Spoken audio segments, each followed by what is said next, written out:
ჩვენ რომ გლობალური ტექნოლოგიების ეპოქაში ვცხოვრობთ და ნელ-ნელა რეალობას ვირტუალური სამყარო გვინაცვლებს, ამაში ალბათ დამეთანხმებით. აქტიური ფიზიკური ცხოვრების წესი ჯდომარემ შეცვალა. ამან კი შედეგი უკვე გამოიღო. ფიზიკური ინერტულობა, უმოძრაობა მსოფლიოში სიკვდილის გამომწვევი მეოთხე რისკფაქტორი გახდა. რამდენად აქტუალურია ფიზიკური ინერტულობა საქართველოში. ამ პრობლემის და მისი მოგვარების შესაძლებლობის შესახებ ჩვენი სტუმრები მოგვიყვებიან. მამუკა ხანთიძე, ქართული ტრადიციული თამაშობებისა და სპორტის ასოციაციის ხელმძღვანელი და ლელა კვაჭანტირაძე, დაავადებათა კონტროლისა და საზოგადოებრივი ჯანრთელობის ეროვნული ცენტრის ჯანრთელობის ხელშეწყობის სამმართველოს უფროსი. მოგესალმებით, დიდი მადლობა რომ ჩვენთან ერთად ხართ და საკმაოდ აქტუალურ და მნიშვნელოვან თემაზე უნდა ვილაპარაკოთ. როგორც ვიცით, მიმდინარე წელს მსოფლიო ჯანდაცვის ორგანიზაციამ ესეთი გეგმა 4 პუნქტიანი და 20 საფეხურიანი გეგმა შემოგთავაზა. აი ძალიან მოკლედ თუ შეიძლება გითხრათ, რა არის ეს გეგმა, რას გულისხმობს და რატომ დადგა საჭიროება რომ ამ ხელა ორგანიზაცია ასეთ რეკომენდაციებს გვთავაზობს? დიდი მადლობა მოწვევისთვის. უპირველეს ყოვლისა, ფიზიკური ინერტულობა, დაბალი ფიზიკური აქტივობა, როგორც თქვენ ბრძანეთ, არის გლობალური პრობლემა თანამედროვე მსოფლიოში და ამ მხრივ საქართველოც სამწუხაროდ თუმცა არ გვეგონა რომ საქართველოში მსგავსი სტატისტიკა იქნება. ამაზე აუცილებლად ვილაპარაკოთ სტატისტიკაზე ღრმად, და არსებობს ქცევითი რისკის ფაქტორები, ძირითადი ქცევითი რისკის ფაქტორები, რომელიც მეტწილად განსაზღვრავს ჩვენს ჯანმრთელობას და ერთ-ერთი სწორედ არის ფიზიკური აქტივობა. ფიზიკური ინერტულობა, თამბაქოს მოხმარება, ალკოჰოლის მოხმარება, არაჯანსაღი კვება და ჯანმრთელობის მსოფლიო ორგანიზაციის მონაცემით მეოთხე ესეთი რისკის ფაქტორი არის სწორედ ფიზიკური აქტივობა და რომელთანაც დაკავშირებულია გლობალურად სიკვდილობის 6% და ერთი შეხედვით თითქოს და უწყინარ, ასე ვთქვათ, ქცევას, ხო, ფიზიკურად არააქტიური ცხოვრების წესს, რომელიც გახდა ჩვენი ცხოვრების ძირითადი წესი, ასე ვთქვათ. დიახ, ბევრი ქრონიკული დაავადებების გამოწვევა შეუძლია, არის ბევრი დაავადების, არაგადამდები დაავადებების გამოწვევი რისკის ფაქტორი. მათ შორის გულსისხლთა დაავადებები, დიაბეტი, კორონარული და ძუძუს კიბოს რისკის ფაქტორი. და სწორედ ამიტომ დადგა სწორედ საჭიროება, რომ შემოშავდეს გლობალური სტრატეგია ჯანრთელობის ხელშეწყობის გაუმჯობესების მიზნით. და დასრულეთ უგნებად. არა, და ეს არის განკუთვნილი არის რამდენიმე კატეგორია, ასე იგი ასაკობრივი ჯგუფისთვის, თქვა 5-დან 17 წლამდე ასაკობრივი ჯგუფისთვის, 17-დან 64 წლამდე ასაკობრივი ჯგუფისთვის და 64 წელს ზემოთ ასაკობრივი ჯგუფისთვის. სამწუხაროდ არის ესეთი მითი, რომ ფიზიკური აქტივობა არის აუცილებლად სპორტი და პროფესიონალური სპორტი, სიამოვნებაში ასე არ არის, ნებისმიერ ადამიანს სიარული საკამარისი. მეც რა მაინტერესებს ძალიან ალბათ ჩვენს აკვირდებით, ჩვენი ბავშვობა ისეთი აქტიური იყო, ჩვენ ვთამაშობდით ეზოში, დასასვენებლად გვიშვებდნენ სოფელში და იქ მთელი დღე ფეხით დავრბოდით. ახლა რასაც ვუყურებ, ბავშვები არ არიან ისეთი აქტიურები, არ არის ეზო ყოველ შემთხვევაში. სკოლაში ფეხით არავინ არ მიდის, ყველა საკითხავს ავტობუსზე. ძალიან შეიცვალა და მე მგონია, რომ კი გასაგებია, რომ ზრდასრულებზე ცუდად აისახება, მაგრამ როგორ აისახება პატარა ბავშვებზე? აი 5 წლიდან 5 წლის ასაკის ბავშვებზე ძალიან და დაავადებების განვითარებას უწყობს.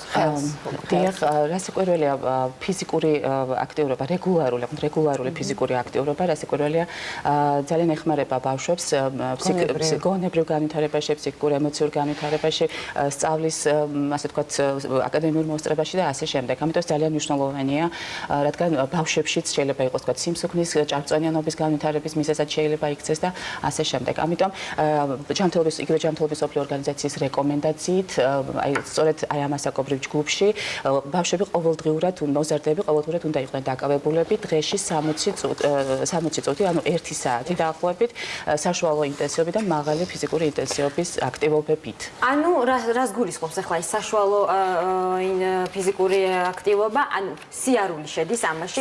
დიახ, სიარული შეიძლება სწრაფი სიარული, ძუნძული, ველოსიპედით სეირნობა, ფეხით სეირნობა, შეიძლება იყოს ცეკვა უკაცრავად, ცურვა უკვე უფრო ინტენსიური დატვირთვა. აი დამეთანხმებით ალბათ რომ ამას ხელი შეუწყოს მხოლოდ მშობელმა წარმოუდგენელი, იმიტომ რომ ბავშვი მისი ცხოვრების დიდ ნაწილს ატარებს სკოლაში, შემდეგ სახლში ბრუნდება, სამეცადინო აქვს, ან გარეთ ეზოში გასვლა უნდა და ინფრასტრუქტურა არ არის ამისთვის სათანადო. ხომ არ ფიქრობთ რომ აქ მშობელიც სკოლას და სახელმწიფოც უნდა იყოს ჩართული იმაში, რომ აი ეს რეკომენდაციები, რომელსაც გვთავაზობ სოფლიო ჯანდაცვა შევასრულოთ.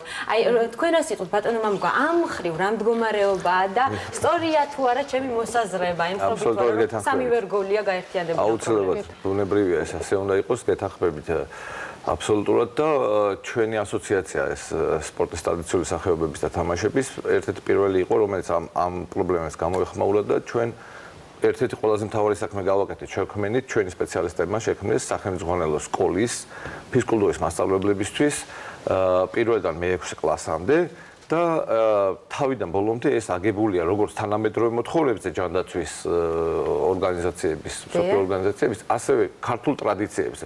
აღვადგინეთ 30-მდე ტრადიციული ქართული თამაში, რომელიც ამ გაკვეთილებს, ფიზკულტურის გაკვეთილებს, რომელიც როგორც ვიცით, უბრალოდ არ ტარდება, ან ძალიან უინტერესოა, ხდის ძალიან საინტერესოს. გახსოვთ შარშანაც ვიყავი ამ ეთერში და ძალიან ყველა სკოლაში სადაც ჩვენ ჩავატარეთ ეს მასტერ-კლასები ამ მასწავლებლებისთვის რომ ეს როგორ ადაპტირდება ბავშვები აფრთხილებას ვერ მალავდნენ. ანუ იმათთვის ეს არის ძალიან საინტერესო. ეს ჩვენი ქართული ტრადიციული თამაშებიც არ არის მხოლოდ ფიზიკური აქტივობაზე ადაპტირებული, ანუ ისინი არის გონებრივზე, სისხარტეზე, გადაწყვეტილების მიღების სისწრაფეზე, იმიტომ ეს ბუნებრივია შემდეგ საბრძოლო ხელოვნებებში გადადიოდა ყველაფერი და ასე შემდეგ და ეს პირველი ნაბიჯი იყო. ეხლა ამ წუთას ჩვენი ასოციაციის ფარგლებში ასევე ფუნქციონირებს გარისობა, ესეც ძველი ქართული ტრადიციული სიტყვა და ტრადიციულ რაღაც სისტემას აღნიშნავს, ეს არის ლაშქრობის ესე იგი საბავშვო ლაშქრობა, ლაშქრობების ფედერაცია ჩვენთან და შაბათ-კვირას გაყვავს ბავშვები ფეხით, ახლო ლოკაციებზე, ხო, ტერიტორიებზე ვასწავლეთ იქ ცეცხლის დანთებას, ორიენტაციას ადგილზე, ვარსკვლავებით გზების ორიენტაციას. მოკლედ ყველაფერს იმას ასე ჩვენი წინაპრები ფლობდნენ და აქტიურად იყენებდნენ თავიანთ ნებისმიერ ცხოვრებაში. და რა ასაკის ბავშვები შეიძლება? კი, მე ჩემს შულზები 9-10 წლიდან ფაქტიურად შეგვიძლია იმ დამოუკიდებლად ორი სერიოზული ძალიან მაღალი კვალიფიკაციის ინსტრუქტორი დაყვება მათ, ამ ყველაფერს ასწავლის, პირველი დახმარების აღმოჩენას, აი ყველაფერს, რაც შემდეგ უნდა. ეს რა ერთგვარად ამერიკაში რომ არის ბოისკაუტები. საქართველოშიც არსებობს. მე იმ ორგანიზაციასაც მაქვს შეხება, ერთ-ერთი პირველი დამფუძნებელი ვარ, საქართველოს სკაუტური მოძრაობის ორგანიზაცია, ისინიც ძალიან აქტიური. ისიც ძალიან კარგი არის ამ უნარების განვითარებისთვის. რა თქმა უნდა, ცოტა უფრო მოზარდებისთვის გვაქვს არის ასოციაცია, ლარკის ასოციაცია, ასე ქვია, ეს არის ადამიანები, რომლებიც იკრიბებიან ლისის ტბაზე, არის გაგონილი გაგვთვალა და როლურ თამაშებს დგავენ თავიანთი გაფორმებით, ფორმებით და ერთობიან და ესეც ჯანსაღი ცხოვრების ერთ-ერთი ძალიან მნიშვნელოვანი. ჯანსაღი ცხოვრება და არა გაჯეტებში რომ ცხოვრობთ. აი ზუსტად იცით ეს როგორ არის, ეს როლური თამაშები ცოცხალი შესრულებით, რასაც ლარპი აკეთებს. ეს არის კომპიუტერული თამაშების გადმოტანა რეალობაში.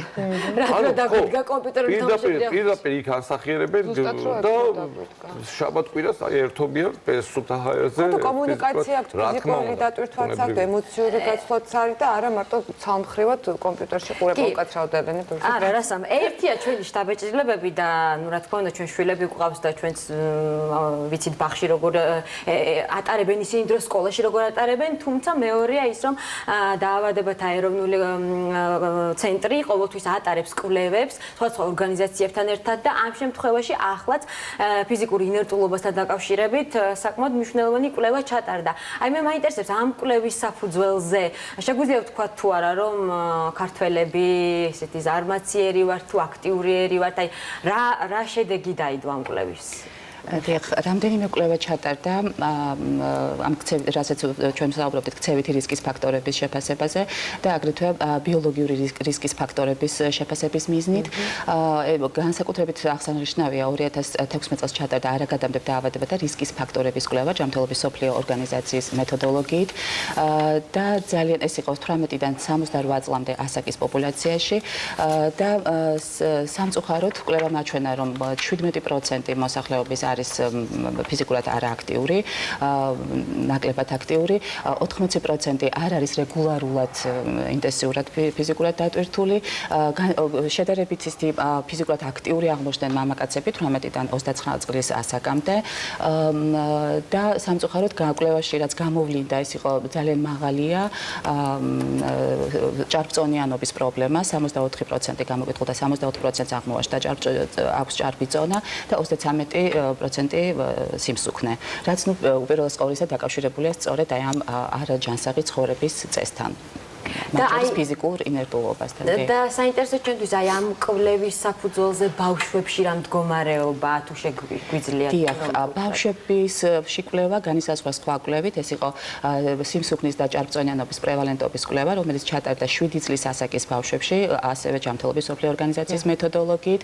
ეს იყო 2017 წელს და სხვათა შორის წელს ახლა უკვე დღე-დღეზე, ასე ვთქვათ, იწყება საველე სამუშაოები და გადიან სკოლებში ბავშვების შესამოწმებლად, ასე ვთქვათ. და აი ამ კვლევამ 2017 წელს რომელიც ჩატარდა გამოავლინა რომ ბიჭების ესე იგი 7 წლის ასაკის ვაჟთა 22% მას აქვს ჭარბი წონა, გოგონების 26% ჭარბი წონა, ხოლო ვაჟთა 7% და გოგონათა 10% სიმსუქნე. ანუ ესეც დაკავშირებულია თქვათ მთელ რიგ. ხოლო სიმსუქნე გასახსროვანი დაავადებები ბავშვებში აქტიურია. მე მგონი ერთი მთავარი პრობლემაა. დიახ, რასაკვირველია. და ასევე აი ამ კვლევის ფარგლებში სხვათა შორის მშობლებსაც ჰქონდათ საშუალება რომ შეეფასებინათ თვითონ როგორ ხედავენ თავიანთი შვილის ქცევას, რამდენად აქტიურია ბავშვი, პასიურია და ასე შემდეგ. და აი ამ კვლევის მიხედვით ეს იყო წარმომადგენლობითი კვლევა და შეიძლება რასაკვირველია გავრცობა და ისე კი და მშობელთა შეფასება იყო ესეთი რომ 51% ბავშვების არის დაკავებული სხვადასხვა ფიზიკური აქტივობით, თქვათ ცეკვა, ცურვა და ასე შემდეგ. ნუ ეს იყო მშობლების ასე ვთქვათ შეფასება და 42% ბავშვებისა შაბათ-კვირას უთმობდნენ უფრო მეტ დროს მშობელთა შეფასებით, ასე ვთქვათ, გაჯეტებს, კომპიუტერულ თამაშებს და ასე შემდეგ და დანარჩენ დღეებში უფრო მეტად სპორტს. ბატონ მამუკა, მხოლოდ ცეკვა, ცურვა, შაბათ-კვირას 1 საათით ვარჯიში ან ასეთი გართობა საკმარისია ბავშვის სწორი განვითარებისთვის, იმისთვის რომ მოგონ ბავშვობიდანვე უნდა დავიწყოთ ზრუნვა იმაზე რომ ადამიანი ჩამოყალიბდეს და მან იცოდეს ჯანსაღი ცხოვრების წესი, ანუ აქედან მიიწება ამ ყველაფრის, რა თქმა უნდა, ბუნებრივია. ჩვენ აი ბავშვობა გავიხსენეთ, ხო? ერთ-ერთი მთავარი პრობლემა ხა მეოთხე დურმანული პრობლემაა. ძალიან ცოტა ეზოები, სადაც შეიძლება ბავშვი ჩავიდეს და ითამაშოს. უსაფრთხოდ ითამაშოს. ესეც ძალიან რთული მომენტია. ზოგადად კომპლექსური მიდგომა, რაც თქვენ აღნიშნეთ, ეს ძალიან აუცილებელია და მე ვფიქრობ, რომ დადგა საქართველოში რომ შეიქმნას რაღაც ან სახელმწიფო პროგრამა ან რაღაცა, რომელიც ამ მიმართულებით რაღაც სერიოზულ აი უფრო კონკრეტულად თქვენ რას შესთავაზებდით? რა უნდა გაკეთდეს? აუცილებლად უნდა გაკეთდეს პროგრამა, რომელიც აი ამ სამ კომპონენტს ოჯახი, სკოლა, სახელმწიფო ამ გაერთიანებს და სისტემურ ხასიათს მისცემს. ამ პროგრამით უნდა მოხდეს ამ ყველაფერს, რა თქმა უნდა, ჯანდაცვა უნდა ჩაერთოს პირველ რიგში, იმიტომ ეს ყველაფერი, რა თქმა უნდა, მე ჯანრთელობაზე აისახება და არა მხოლოდ ფიზიკურზე, სხვადასხვა გონებრივზეც. სკოლებში ჩემს ბავშვობაში საკმაოდ მკაცრად ტარდებოდა ფიზკულტურის გაკვეთილები. ბოლო პერიოდში ეს ასე აღარ არის, რამდენადაც ვიცი. იქნებ სწორედ აი ამ ფიზკულტურის გაკვეთილების აღდგენა. ოღონდ გაკვეთილი შეიძლება ცხრილში წერია და გათვალისწინებულია მსგავსი დისციპლინა, მაგრამ მასწავლებელი არც აქცევს ყურადღებას, ვინ ვარჯიშობს, ვინ არ ვარჯიშობს, ვინ ტელეფონშია და ასე შემდეგ. იქნებ ამის მკაცრი კონტროლი და ამის აღდგენა სკოლებში იყოს ერთგვარი საშუალება ამ პრობლემის მოგვარებისთვის. დიახ, რასაკვირველია, ფიზიკური აქტივობის პოპულარიზაცია და ზოგადად დანერგვა ქვეყანაში არის მულტისექტორული საკითხი, ეს არის საზოგადოებრივი ჯანრთელობის საკითხი ფაქტურად და მხოლოდ ერთი სექტორის თემას და კომპეტენციას ცილდება და საჭიროა სხვადასხვა თქვენ იგივე განათლების სფერო ძალიან მნიშვნელოვანია, ხო ბავშვებს იყო ზოგადად ბავშვის აღზრდა და მისი ქცევების ჩამოყალიბება იზრდება დაბადებიდან, ხო და რაც უფრო მალე შევქმნით მას ამ ხელშემწყობ გარემოს, რაც უფრო მალე მივცემთ მას შესაბამის უნარებს, უმჯობესი იქნება თქვა იგივე სკოლამდელი აღზრდის დაწესებულებებში, სკოლებში აუცილებლად უნდა უფრო მეტად გაძლიერდეს ეს ფიზიკური აქტივობა და ზოგადად ჯანმრთელობის ხელშემწყობი საკითხებზე აქცენტირება. და სხვათა შორის დაავადებათა კონტროლის ეროვნული ცენტრი ახორციელებს ჯანმრთელობის ხელშეწყობის სახელმწიფო პროგრამას, ბევრი კომპონენტისგან შედგება და ერთ-ერთი მიმართულება არის სწორედ ფიზიკური აქტივობის ხელშეწყობა, გვაქვს სხვადასხვა ტიპის ესეთი მესიჯები აქვს, გაბედე და იყავი აქტიური, დაიბრუნე შენი ეზო. აი როგორ უნდა გავბედოთ და ვიყოთ აქტიურები, რა დავიბრუნოთ ჩვენი ეზო, რას ვთავაზობთ? სწორედ ეს გვინდა ჩვენ ამით თქვათ, რომ ეს არის რომ არ ველოდოთ აუცილებლად თქვათ ძვირადღირებულ ფიტნეს კლუბებში სიარულს, ასე თქვათ და ჩვენ შვილებთან ერთად შეიძლება მეტი დრო გავატაროთ ჩვენს ეზოებში. შესაძლებელია ყოველას არ აქვს ეს ეზო, მაგრამ შეიძლება სრული შემთხვევაში რაღაცის გამოძებნა, ხო, რაც შეიძლება მეტი დრო დავთმოთ, ვიყოთ ჩვენ შვილებთან ერთად და დაუბრუნოთ ბავშვებს ბავშვობა. რეალური ბავშვობა როგორც უნდა იყოს. სამწუხაროდ ეზოს დაბრუნება უკვე შეუძლებელია, რადგან ეზოს მაგივრად წინ ფაქტიურად კორპუსია. ფანჯარასთან კორპუსია. მადლობა უნდა ვთქვათ ალბათ ხელისუფლებებს ამის გამო, რომ აღარ დაგვიტოვეს სათამაშო სივრცე ეზოში. თუმცა კი, ერთ კომპონენტს მინდა შევეხო, გამოვეხმაურო ზუსტად რომ ჩვენ რასაც ვცდილობთ ჩვენი ასოციაცია ეს არის რომ საინტერესო გავხართ ბავშვებისთვის თავარი იყოს საინტერესო ბუნებრივია ბავშვი მიისწრაფ ფიზიკით სადაც უფრო აინტერესებს ამიტომ რომ ეს ძველი ტრადიციული თამაშები აღვადგინეთ და აი მართლა ძალიან საინტერესო თამაშები ახლა ევროპის კვირის სპორტის დღეები იყო და ეთნოგრაფიულ მუზეუმში გავმართეთ საჩვენებელი უნდა გენახოთ უცხოელები როგორ თამაშობდნენ როგორ უნდათ მონაწილეობას და სრულიად დასრული ადამიანები აი ქუდიტაციობა აი ციხის აღება ლახტი გაუგრებულები იყვნენ, აი ჩვეულებრივი ისინი, რომლებიც ნახეს, ხა ისინი სიახლეებისადმი ყოველთვის ღირიანი არიან, სამწუხაროდ ეს ქართულ მშობლებს სამწუხაროდ არ ახასიათებთ ხოლმე მსგავს რაღაცებს ჩართულობა და აქტიურობა, თუმცა არ ვიცი ხო, მაგრამ იმაზე მეტი სიამოვნება არ არის, რომ შენ შვილთან ერთად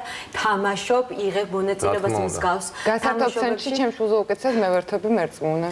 უფრო აქტიური ვარ ხანდახან. უცხოურ ორგანიზაციებთანაც კონტაქტი გვაქვს და იძა ამბობენ რომ ძალიან დიდრები ხართ ამით რომ ეს ყველაფერი გაქვს. ჩვენ ხა ფიზკულტურის მასწავლებლებს მივეცეთ ძალიან სერიოზული იარაღი რომ ბავშვებისთვის ეს ყველაფერი იყოს ძალიან საინტერესო. ფიზკულტურის გაკვეთილზე მიეხარებული და არ ფიქრობდნენ რომ აი უნდა გავერთოთ მაინც ან ვითამაშოთ რაღაც. ხო, ეს იარაღი აქვთ მათ ბუნებრივად და ჩვენ არ ვჩერდებით ამაზე. კიდე 70 თამაში გვაქვს ახლა, რავი, თუშეთშიც ვიყავით იქეთ კვლევა მიდის, ვაწარმოებთ და ამ ყველაფერს ვაკეთებთ, რომ ეს ყველაფერი გახდეს ბავშვებს ძალიან საინტერესო. მე მგონი ამ ყველაფერში ყველაზე ცუდ როლს მშობელი თამაშობს და იმისთვის რომ მშობელმა დაიბრუნოს ბავშვობა და მშობელმას ხალისით აკეთოს ესეთი აქტიურობები აუცილებელია და აი ამისთვის როგორ ფიქრობთ რა უნდა გააკეთოს სახელმწიფომ და აი თქვენც აკეთებთ ძალიან კარგ აქტივობებს, თუმცა არ არის ინფორმაცია ნაკლებად, მეტნაკლებად ვიცით ხოლმე რომ მსგავსი რაღაცები ტარდება. აი რა შეიძლება ამ კუთხით რომ გაკეთდეს? არ ვიცი, მე მეტად მოგვისმინონ ალბათ თქვენ, არის ფიქრობთ ჩვენ ნაკლებად მივმართოთ, თუმცა რამდენიმე პროექტი ნამდვილად მოგვეხმარა სახელმწიფო ქალაქის მერიაც, სპორტის განათლების კულტურის სპორტის სამინისტროც და საკმაოდ ჩვენც რო ვანახეთ რომ ძალიან სერიოზულ რესურსებს ვფლობთ ინტელექტუალურ სამმართველობით ფიზიკურსაც ეხლა შემდეგი წლის აქტივობებზე მუშაობთ აქტიურად და ვფიქრობთ რომ კიდევ უფრო საინტერესოს გავხდით ბევრი მიმართულებით, მაგრამ აბსოლუტურად მართლობრივად ვწანდებით იმ აი ტრიადაში ასე რომ ვთქვათ ოჯახის ყველა მშობელი მე მგონი მაინც უმთავრესია. კი, სკოლას თავისი აქვს, უფრო ადმინისტრაციული რესურსია იქ შეიძლება ამის მოგვარება, მაგრამ მშობელი არის გადამწყვეტი ამ.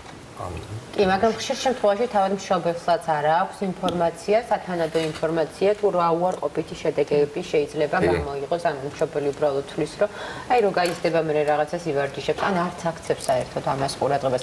ალბათ უფრო სახელმწიფოსთვის უნდა გახდეს ეს პრიორიტეტული და დაიწყოს ძალიან დიდი საინფორმაციო კამპანია, უშუალოდ უარყოფით შედეგებზე ინფორმაციის მიწოდებით. კი ბატონო, სწორედ ამისკენ არის მოწოდებული ჩვენი პროგრამაც, ჯანრთელობის ხელშეწყობის სახელმწიფო პროგრამა, რომელიც ორიენტირებულია სწორედ მშობლების სხვადასხვა, ასე ვთქვათ, სამიზნე პოპულაციასთან მუშაობთ, ერთ-ერთი არის მშობლები და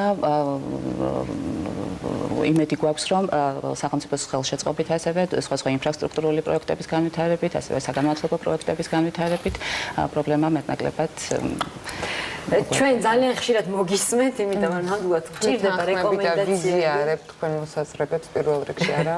ხო, რა თქმა უნდა, პირველ რიგში ჩვენ მშობლებიც ვართ, პირველ რიგში ვართ მშობლები და ძალიან მნიშვნელოვანი იყო ჩვენთვის ის თემა, რაზეც ახლა ვისაუბრეთ. ძალიან დიდი მადლობა იმისთვის, რომ მოხვედით და ვფიქრობ, გამოგვაფხიზლეთ, შეგვახსენეთ, დაგვაფიქრეთ და ერთობლივი ძალებით გავაუმჯობესებთ იმ კვლევებს, რაც 2017 წლებში დაიდო. დიდი მადლობა ჩვენს მაყურებელს შევახსენებთ, ჩვენი სტუმრები გახდნენ მამუკა ხანთიძე და ლელა კვაჭანტირაძე.